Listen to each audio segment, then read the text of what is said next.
Are you ready for your biggest hit song? C'est parti.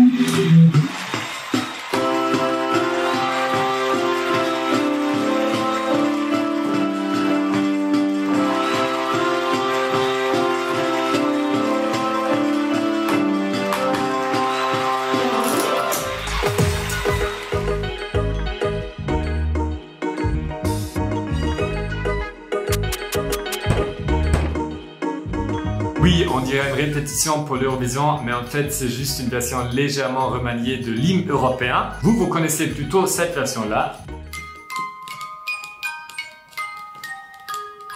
L'original a été composé par ce rockstar de son époque, Ludwig van Beethoven.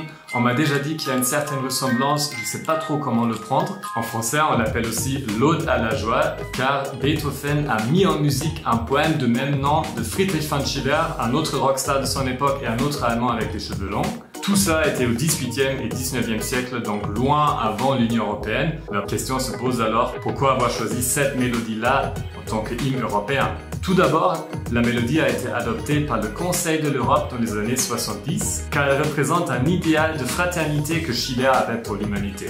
Des millions de gens qui vivent en paix, en solidarité, en liberté, en joie. Pas mal se disaient aussi les chefs du gouvernement et ont adopté le même hymne en 1985 pour l'Union européenne. Depuis, elle est jouée à des occasions et des événements européens, sans pourtant remplacer les hymnes nationaux. Et c'est vrai qu'à chaque fois qu'on l'entend, peu importe la version, elle envoie et elle reste en la tête.